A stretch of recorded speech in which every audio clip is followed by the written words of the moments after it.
I'm going to take Unit 4, Correlation and Regression. Now, first I will give the meaning of what is correlation. Correlation is nothing but which studies the relationship between two or more variables. Okay, variables means it can be any phenomena. For example, I'll take advertising and sales. So one variable is advertising and one variable is sales. Now, what does this correlation do? It helps us to study whether there exists any relationship between advertising and sale. For example, if I invest so much in advertising, will my sales go up? Or if I want so much sales, how much I should invest in advertising? That can be done only if I come to know whether there exists a relationship between advertising and sales. So that which helps me to study the relationship between any two variables of the same phenomena is called as correlation. The other example is I can give is winter and sales of woolen clothes. Okay, as the winter comes, whether my sales of woolen clothes goes. So that goes up, that I can know only if I know whether there exists a relationship between any two variables. Similarly, one more example I can give you is amount of rainfall and the yield of a crop. So now it is nothing, you should keep in mind what is correlation means. It's a relationship between two or more variables, or it studies the interdependence between the two variables. Now, based on the correlation, what kind of relationship exists? There are different types of correlation. The first one is called as positive correlation.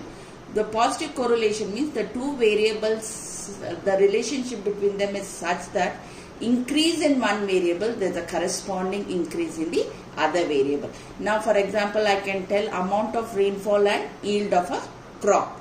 So, if the amount of rainfall increases, whether the yield of a crop increase, or whether if I invest large amount in advertising, will my sales increase? So, if they are related in such a way that increase in one variable, there is a corresponding increase in the other variable, then it is called as positive correlation. Next one is called as negative correlation. That means they deviate in the opposite direction. That is, increase in one, there is a decrease in the other. Suppose there is an increase in the sales, should I decrease the amount I invest in advertising?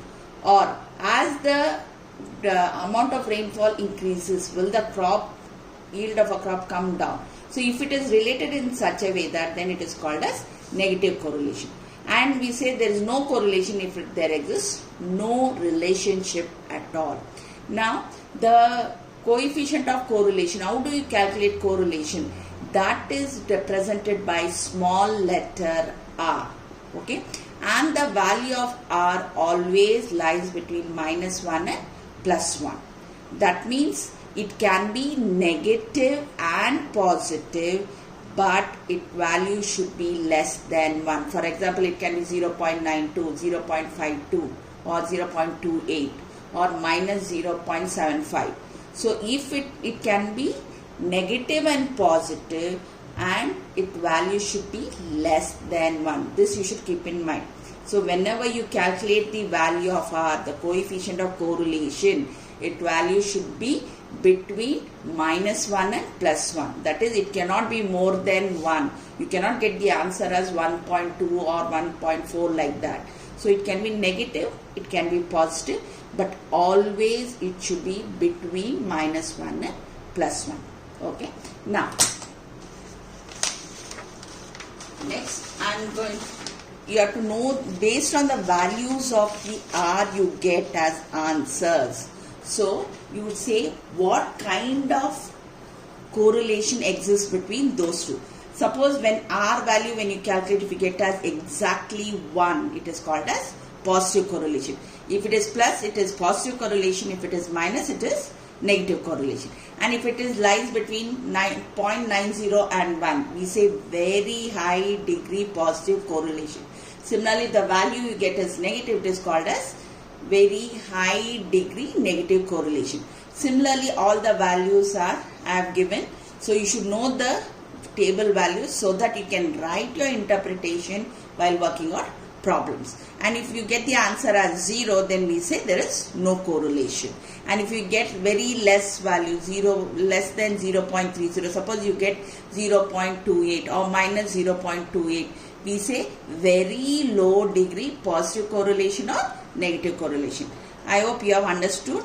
Based on the values of R, you are going to interpret the values, interpret the result.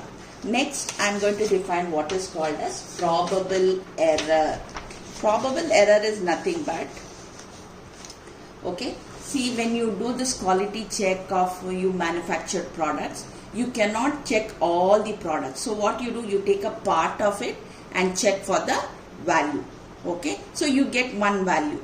That value, whatever you get, you just generalize for the entire lot or the entire population. As I told, what is population means. So when you take the answer of a part and generalize it for the entire population, okay, you might not get the exact answer, but you might get an approximate answer. So that means there always will be a difference between the actual answer and the answer which you have calculated using the sample. So that difference is called as probable error. So you can just remember what do you mean by probable error is. It gives the two limits, okay, lower limit and the upper limit, where the value of R will lie when we calculate. So what is probable error? It gives two limits within which the two values lie. And you have to know the formula. The formula is 0.6745 1 minus R square divided by root 10. So R is nothing but the calculated value which you get while calculating the coefficient. That you have to substitute. N is nothing but number of observation. So you have to by hand the formula for probable error, also the definition. What is probable error? You can remember just like that. It gives the two limits within which the value of R lies. Lower limit and the, we can say, negative limit and the positive limit. What is probable error? See, when you take the sample, you get an answer and we generalize for the population. But whatever answer we generalize might not be the actual answer which you would have got when you would have taken the entire population and calculated. So since it is not possible, we are going to take a sample and calculate the value, and that you are going to generalize for population, and that is called as probable error. Now, next is how do you calculate the correlation coefficient? It is given by what is known as Karl Pearson. It is called as Karl Pearson's coefficient of correlation. Now, Karl Pearson's coefficient of correlation is represented or denoted by the small letter R. Okay. So, there are two formulas while calculating correlation coefficient. So, the first formula I have written here. Okay. And we are going to denote x minus x bar as letter dx and y minus y bar as letter dy, and the formula is summation dx dy divided by root of dx square root of dy square. Now, since there are two formulas, you should know when you will apply the formula. The first formula also you can remember as small formula. So that formula is applied, again please listen carefully, when x bar and y bar which you calculate are whole numbers. So when you calculate, first always when you have to work out the problem, you have to find out what is x bar, what is y bar. If you get as whole number like 25, 36, then you have to apply this formula. Now there is one more formula which I have written. Okay. Now when do you use this formula? You have to remember it is used in three cases. The first case is, suppose I told you whenever you begin working out problems, you first find x bar and y bar. When x bar and y bar are the decimal point, then we cannot use the first formula, therefore you have to use the second formula.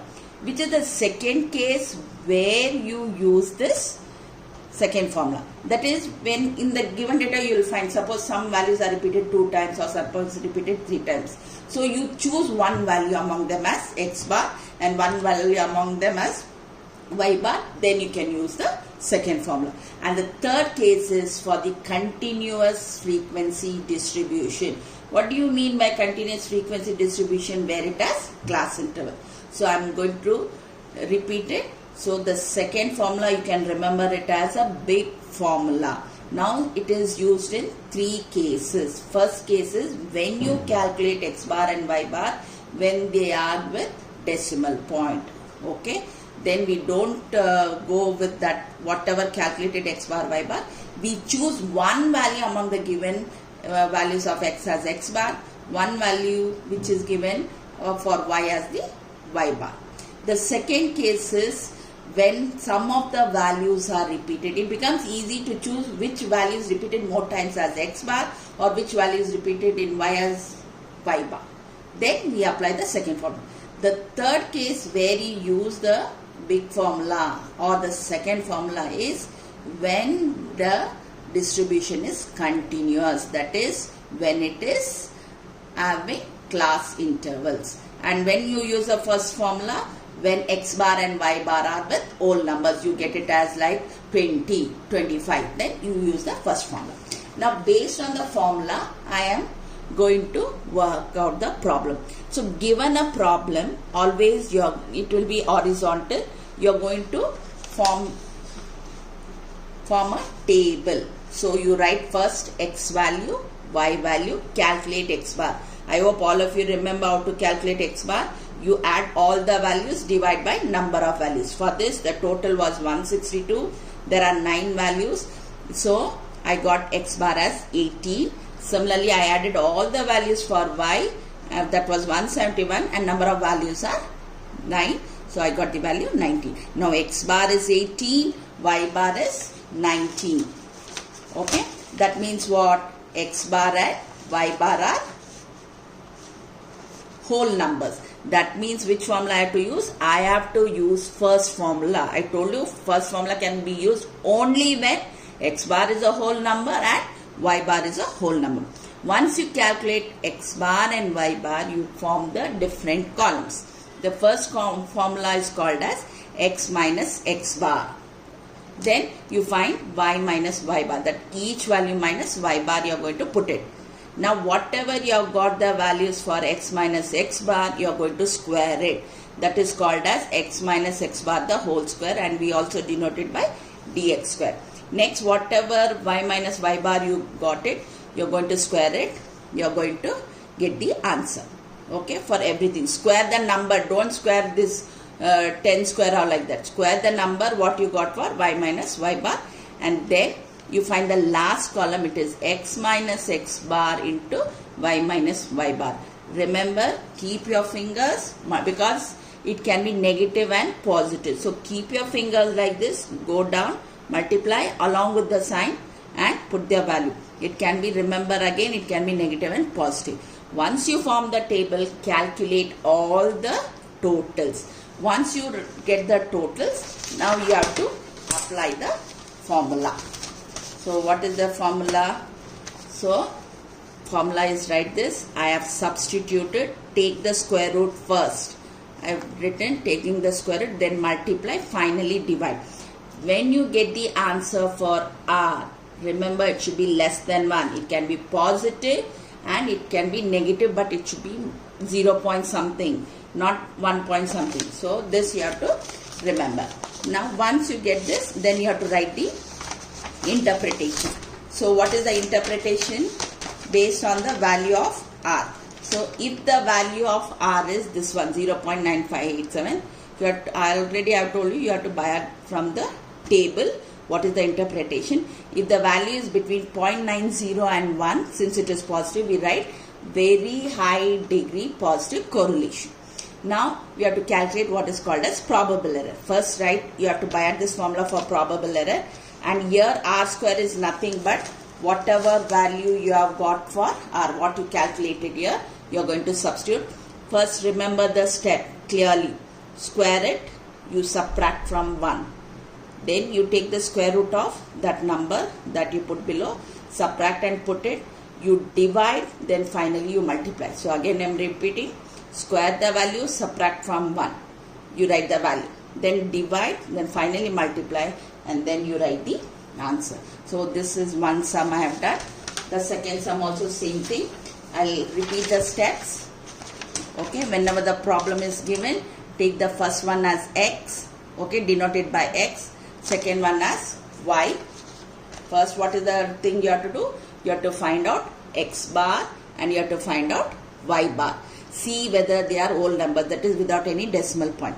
Once you get these two values, you have to form different columns, that is x minus x bar, y minus y bar, x minus x bar the whole square, y minus y bar the whole square, and the last column.